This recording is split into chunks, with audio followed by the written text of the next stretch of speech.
Sveiki, brangus Propatria kanalo klausytojai. Šiandien vėl su jumis kalbamės ir sveikinamės laidoje Už balos, kur aš, Vytautas Sinica Vilniuje, ir mano brangus kolega JAV lietuvis advokatas Povilas Žumbatis Čikagoje kalbamės apie JAV pasaulio ir kartais Lietuvos politikos reikalus. Sveiki, Povilai. Sveiks, Vytautai. Kaip tik smalsumo dėliai šiandieną norėčiau tavęs paklausti. Girdėjau, tu buvai Londone. Kas tave traukia į Londoną? Į Londoną traukia, ne alus, į Londoną traukia konferencija ten vykusi, turbūt didžiausia mano gyvenime matyta, koks čia tiktų žodis, konservatyvių ir nuosekliai liberalių vakarų pasaulio politikų, intelektualų, visuomenininkų konferencija. Inicijavo ją, kaip suprantu, prieš metus pirmą kartą apie tai užsiminęs profesorius Jordanas Petersonas, bet sutelkė jis ten rimtą organizacinę grupę, pavadino ją ARC, Alliance for Responsible Citizenship.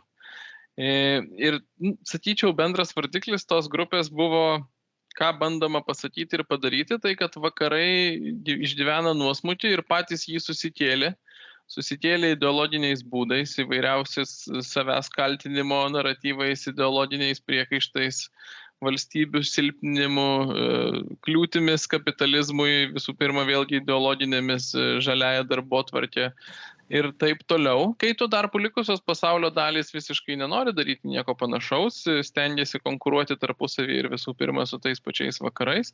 Ir taip mes einam į, kaip ten buvo pašaipiai pasakyta, valdomą susinaikinimą. Ta prasme, vyraujantis požiūris valdančiuose sluoksniuose, ypač Europoje, yra, kad vakarai smunka ir turi smukti ir galbūt net išnykti.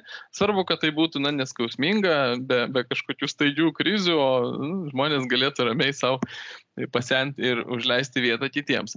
Tai konferencija aiškiai sakė, kad norima atmesti šitą požiūrį ir ieškoti būdo, požiūrio, kažkokios motyvacijos ir idėjų, kurios leistų vis dėlto keltis ant kojų ir elgtis priešingai. Vytautai, kiek dalyvavo žmonių ir iš kur? 1500 žmonių. Sakyčiau, tikrai didelis susibūrimas. Rodos 72 šalys.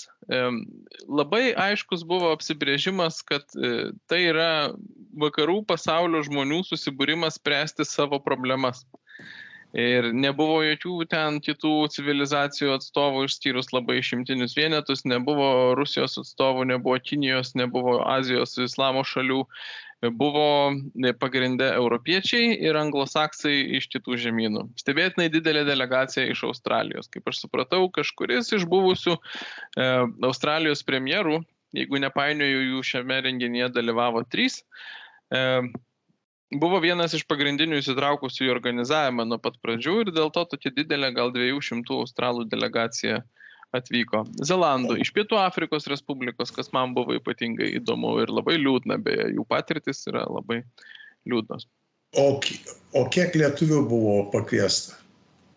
Lietuvių buvo 8. Konferencija, gal čia svarbu pabrėžti, buvo su vardiniais kvietimais, tu turėjai būti pakviestas, kad ten dalyvautum, bet tas pakviestas tai vis tiek galiausiai lemia šiek tiek jau egzistuojantis tinklai, ryšiai, pažintys tarptautinės ir Europoje buvo konkreti austrų parlamentarė atsakinga už delegatų paieškas. Toks neformalus kriterijus, kiek aš girdėjau, buvo, kad po vieną žmogų nuo 500 000 gyventojų, tai Lietuvai dar taip dosniai, kad jie 6, bet galiausiai taip išėjo, kad 8.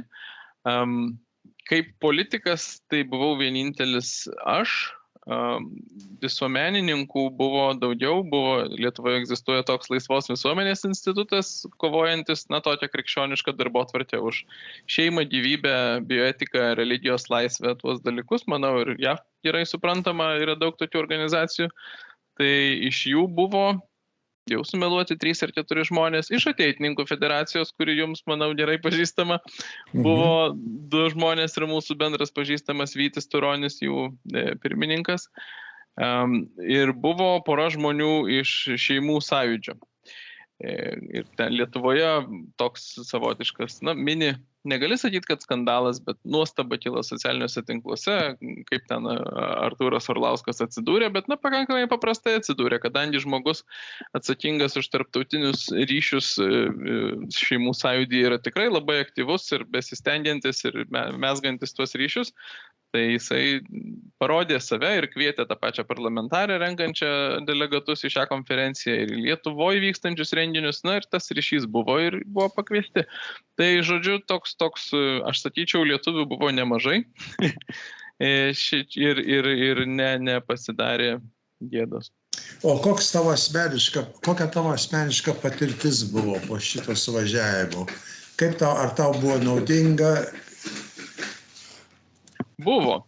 Aš manau, kad buvo. Pirmiausia, tai man buvo nuostaba dėl kelių dalykų. Pirmas toks gan banalus. Dažniausiai konferencijose, kuriuose prikviesta kalbėtojų žvaigždžių, o čia taip ir buvo, pradedant tuo pačiu Jordanu Petersonu ir po to politikai, tarkim, sveikino buvęs JAF atstovo rūmų pirmininkas, speakeris, sveikino naujasis, ką tik išrinktas, bet tik tai internetu, ir taip toliau, tai dažniausiai niekas nesistengia. Žmonės, žinodami, kokie yra garsūs ir šaunūs, tiesiog pašneka kažką, kas tuo metu jiems aktualu, įdomu, ką jie skaito ir galvoja. Čia buvo rimtai pasiruošta ir iš tikrųjų kalbos, aišku, ne visos, bet kai kurios įkvėpė naujų minčių, apmąstymų ir nebuvo toks, kaip sakoma, echo chamber, kur visi tiesiog kartoja tą patį, ką žino ir pritarė ir yra girdėję. Ypatingai, tarkim, yra tokia knyga Righteous Mind, jeigu aš teisingai prisimenu pavadinimą, Jonathano Haido, sociologo turbūt reiktų sakyti, ir jisai ten skaitė pranešimą irgi, ir tai buvo įdomu ir nauja, ir bent man visiškai negirdėta apie socialinių tinklų padarinius ypatingai vaikams, nepilnamečiams, santykyje su psichikos ligomis, su socialinėmis problemomis, taip toliau. Ir daug tokių pranešimų, kurie iš tikrųjų kažką naujo pasakė, aš manau, ne tik man, bet ir daugeliui dalyvių. Tai vienas dalykas. Kitas dalykas, man buvo nauja ir įdomu, jog tarytum ir konservatyvių tradicinių pažiūrų žmonių renginys, bet jame pakankamai nemažai ir klasikinių liberalų. Čia reiktų pabrėžti, Lietuvoje tokio reiškinio nelabai yra. Rasti tą klasikinį liberalą, kuris būtų iš tiesų žodžio laisvė ir nebandytų jėga primesti tos kairiosios darbotvarkės, įvairovės ir progreso, nelengva.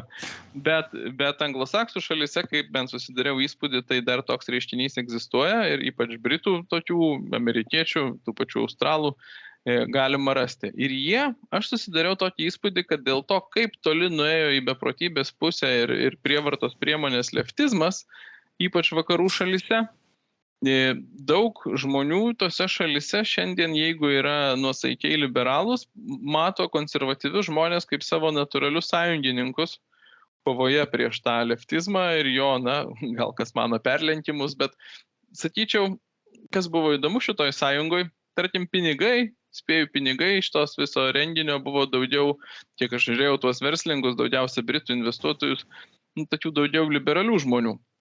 Bet turinys, pranešimai, kalbos buvo, tikrai stipriai konservatyvės, aš neturėjau su kuo ginčytis.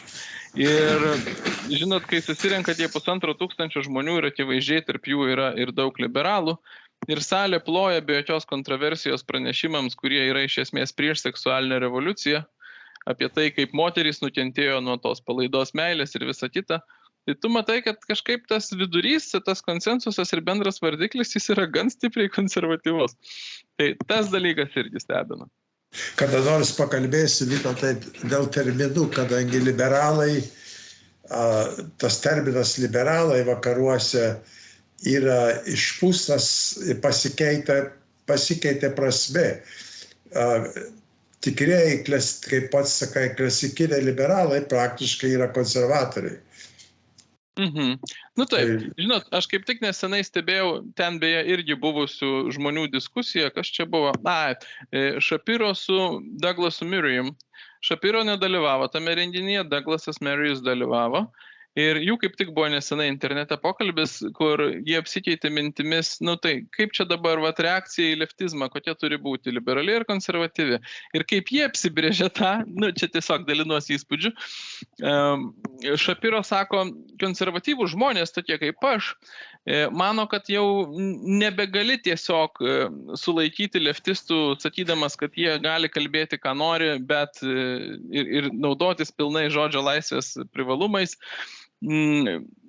Tik tai neprimetinėti prievartą visuomeniai savųjų tų progresų, įvairovės, tolerancijos ir taip toliau normų.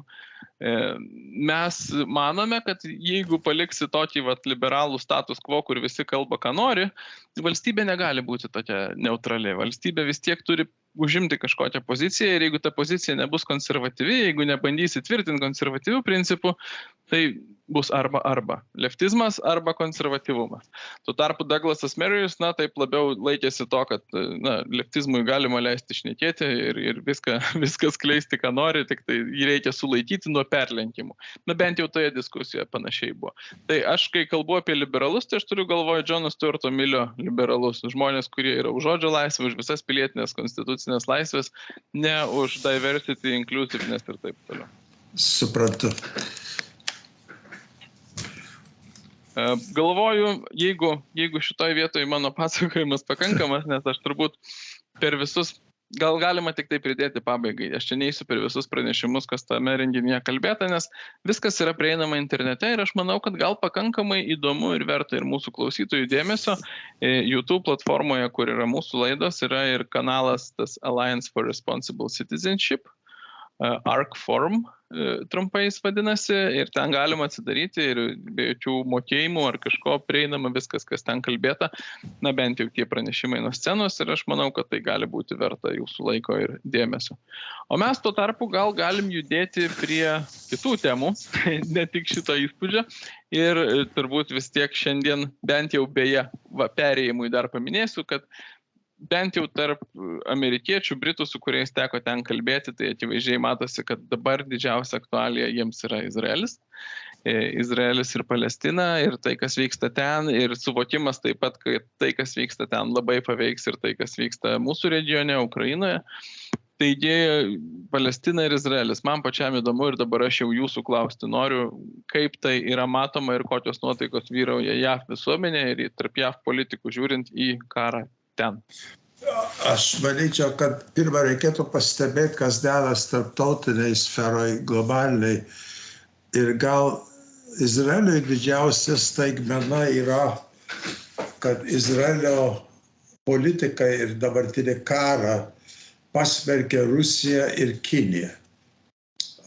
Reikia atsiminti, kad Izraelis laikėsi neutraliai, kas liečia Ukrainos karą. Ne tik neutraliai, bet dabartinė valdžia labai artimai palaikė ryšių su Putinu. Ir aš manau, kad jiem yra didelis surprizas, staigmena, kad Rusija atsistojo prieš Izraelį dabar. Reiškia, yra pora klausimų. Vienas dalykas, visi pasmerkiam Hamas terorizmą. Jokio klausimo. Kitas dalykas, jokio klausimo nėra, kad Izraelis ir kiekviena kita valstybė, tai kai Ukraina, ir Lietuva, ir Lenkija, ir kitos, kiekviena valstybė turi teisę ginti save. Tada klausimas kyla, kaip ginti ir kokiu būdu ginti. Ir čia yra kontroversija dabar visam pasauliu, matom iš demonstracijų ir panašiai. Bet tas rusų ir kiniečių ypatingai palaikinimas kritikos Izraelio atžvilgių, jie bando prieiti prie virš 100 valstybių, kurios kritikuoja Izraelį. Ir dabar jungtinės tautos ir panašiai, Izraelis stovi gana vienišas prieš visą tą kritiką. Dabar kas liečia Ameriką, Bidenas viską žiūri per savo politiką. Kadangi demokratų partija veikia skaldydama Ameriką grupės, ar būtų pagal lytį, arba rasę, arba prigimtį ir panašiai. Ir staiga dabar Bidenas atsidūrė, jis turi palestiniečius, kurie remia demokratų partiją, ir žydai, kurie remia demokratų partiją. Ir tarp jų dabar yra nesutikimas rimtas. Bidenas bando įtikti vieniem ir kitiem. Ir čia gaunasi tam tikrai, reiškia, visokio praktiškai nesąmonė. Ir Amerika dabar stovi ant tvoros. Vieniem kalba vienaip, kitiem kalba kitaip. Kalba, kad reikia padėti žmonėm, kurie dabar nukenčia nuo bombardavimo. Reikia atsiminti, kad virš 10 000 dabar palestiniečių yra žuvę. Yra daug daugiau, kurių dar nerado, kur yra nugriauti to nuo bombardavimo namuose, pastatuose. 2/3 tų, kur žuvo, yra vaikai ir moteris. Ir dėl to pasaulis kritikuoja. Klausimas, gali kovoti, gali gintis. Klausimas yra kaip, kokiais būdais. Tai šičia, tai reiškia, Bidenas bando pristabdyti Izraelį ir sako, reikia pertraukos, kad padėti tiem žmonėm, kurie yra be vandens, be maisto, be vaistų, dabar virš mėnesio. Svarbiausiai be maisto ir be vandens. Izraelis nesutinka sustabdyti. Tuo pačiu labai skubiai Amerika pristato bombas, kurios bombarduoja Palestiną. Taip, kad jie veikia ir iš kairės, ir iš dešinės. Yra toksai kaip politinis žaidimas, kas yra pavojinga visam pasaulyje. Iš tikrųjų, mūsų Lietuvoje tai turbūt nestebina Rusijos ir Kinijos laikysena. Čia kaip tik tinka į tai, ką mes anksčiau kalbėjome, į tą tokią ašį šitų šalių. Reikia dar pridėti, aišku, Iraną, kurios visapusiškai tiesiog mato galimybės per daug kampų, pjūvių keliant krizes silpninti JAV. Čia toks proxy war kažkuria prasme, aš manau, bent jau Rusijai, Kinijai turėtų atrodyti. Iš tikrųjų, labai geras, daug diskusijų, kur kartojasi šitas motyvas, kad Izraelis patyrė teroro išpuolį, smerkiam tą teroro išpuolį, Izraelis gali gintis, o kaip gali gintis? Daug diskusijų yra apie proporcingumą. Aš mačiau, šalininkai Izraelio veiksmų sako, kad čia negali kalbėti apie proporcingumą, yra kitaip, yra tikslas sunaikinti Hamas ir tada kaip tą padaryti. Ir čia atsitrenkiam visi į moralinę sieną, nes o kaip tą padaryti, kai Hamas užsikasė po mokyklomis, ligoninėmis ir taip toliau. Aš objektyviai nežinau atsakymo, kaip tą padaryti. Aš tiesą sakant manau, ir čia klampu yra, aš manau, kad nėra iš esmės būdų išnaikinti Hamas. Hamas yra hidra. Tu išnaikinsi šiandien fiziškai jį sudarančius asmenis, visi, kas išgyvens tą bombardavimą, bus pasiruošę užsirašyti Hamas pirmą dieną, kai jie atidarys priėmimo punktą. Kaip čia išspręsti, neįsivaizduoju.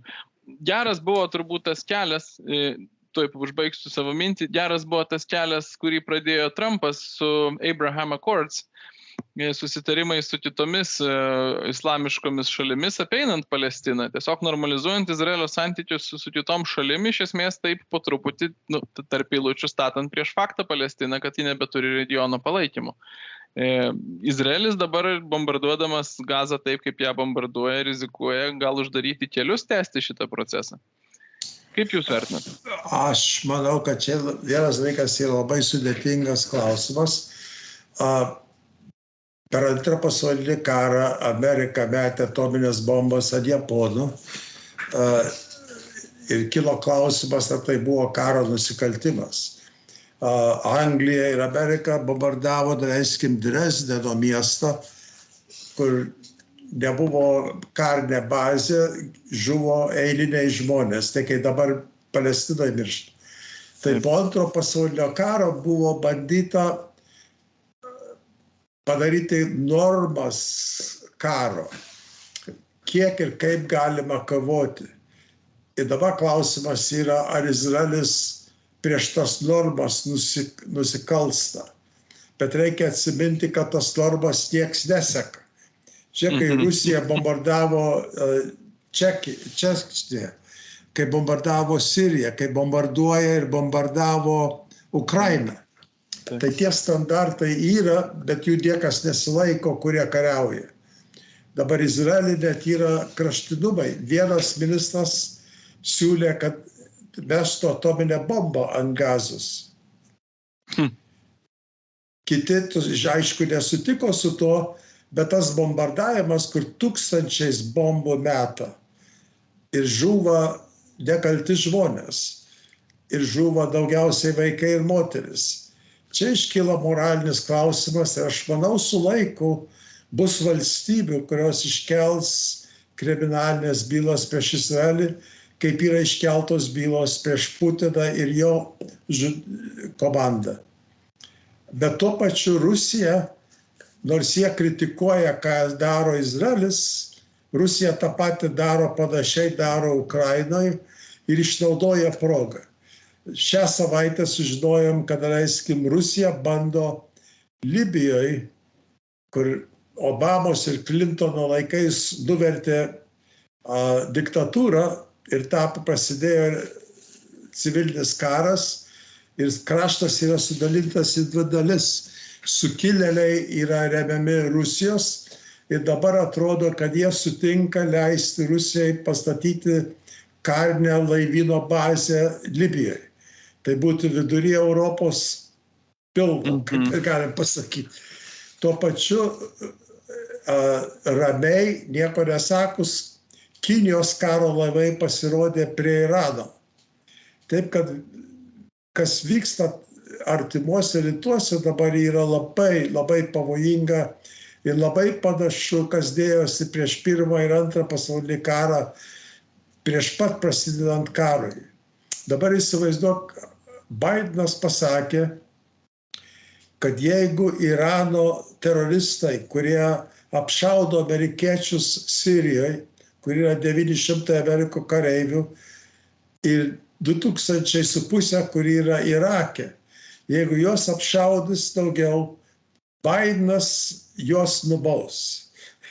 Po to pasakymo virš 40 kartų yra užpulti tie amerikiečiai ir maždaug tiek amerikiečių yra sužeistų, vienas negyvai ir Bidenas nieko nedaro, kadangi nenori kiršyti Irano, panašiai kaip jis nenorėjo kiršyti Putino, kai siuntė ginklus pavėluotai į Ukrainą. Ir tas silpnumas sukelia daugiau ir daugiau neramumo ir terorizmo pasaulį, pradedant nuo Putino ir einant prie Hamas. Mes čia labai sutarėm, silpnumas kursto agresyvius diktatorius. Čia ta myslė, kaip galėjo būti prezidentaujant Trumpui, kuris neva toks prorusiškas ir nedemokratiškas, netilti jokios okupacinės mintys Rusijai, nors kilo prieš tai ir kilo po to. Na, vienintelis paaiškinimas yra, kad jėgos ir agresijos ir atsako baimė diktatorius stabdo, o silpnumas juos drąsina. Aš norėjau dar vieną vietą, nors prieš paliečiant dar vieną vietą, dar norėčiau pastebėti tokį dalyką. Nežinau, ar jūs girdėjot, nes čia lyg šios dienos naujiena Lietuvoje. Į Lietuvą atvyksta Taivano ministras, nepamenu kurios srities, bet ministras, ir buvo viešai pasiūlyta Gabrieliui Landsbergiui, užsienio reikalų ministrui, susitikti, ir jis atsisakė susitikti. Ir Lietuvoje tai sukėlė tokį visai ažiotažą, bent jau tarp politologų ir komentuotojų, tai kas čia per atsitraukimas nuo to bandymo šildyti santykius.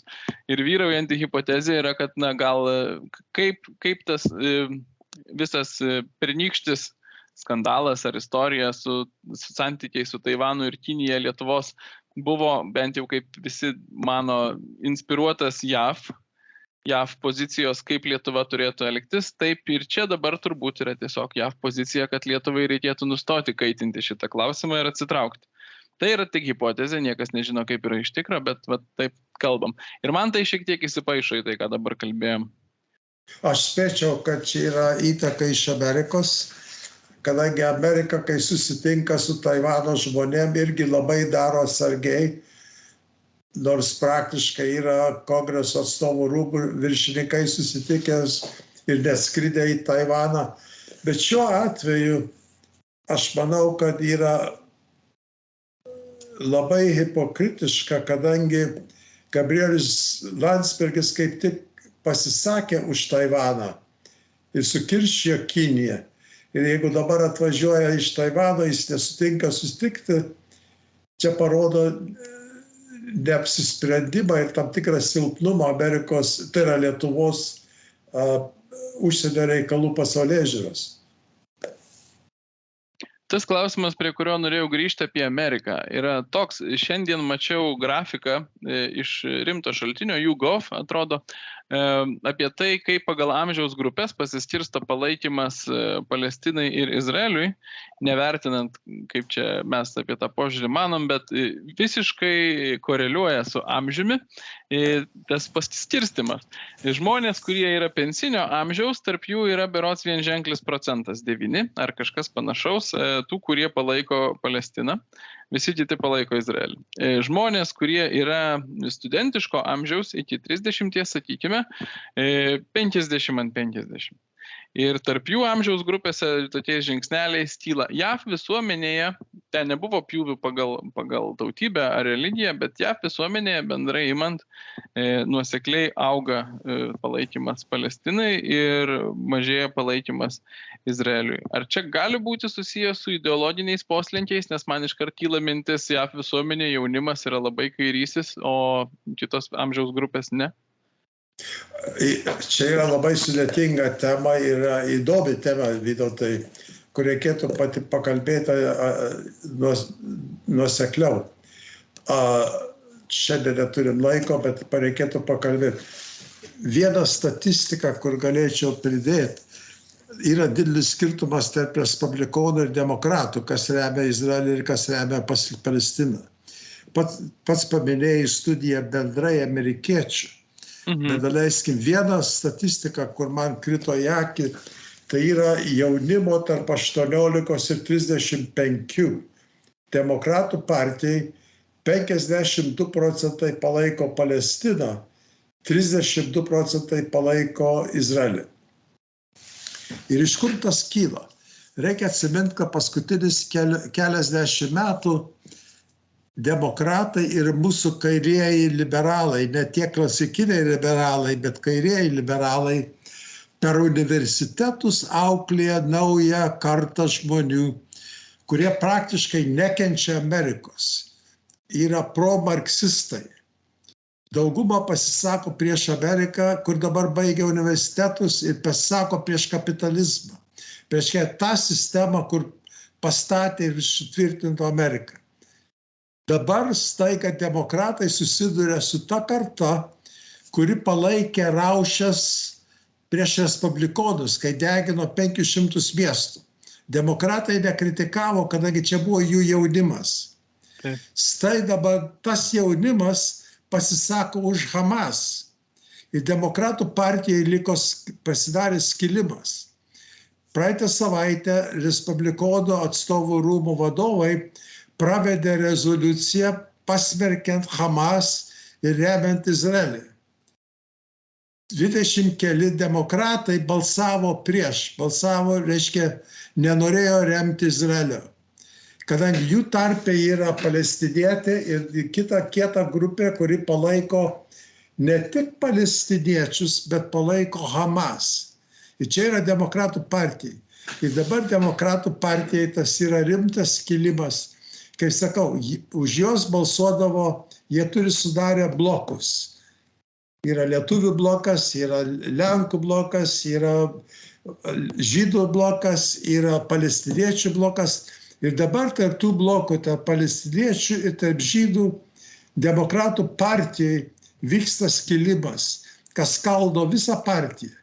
O partija neturi pasaulėžiūros, bet turi būdą skaldyti, kai komunistai skaldydavo pagal klasę, demokratai skaldo pagal lytinės ir pagal rasinės ir pagal tautybinės grupės. Ir staiga jiems tos grupės dabar subyra. Ir čia parodo jų rimtą problemą demokratų partijai, kadangi jų būdas nėra vienyti, bet yra skaldyti, išnaudojant kiekvieną grupę. Ir dabar jie atsiduria į klausimą, ar remti žydų grupę, ar remti palestiniečių grupę. Abi grupės balsuodavo žymiai už demokratus.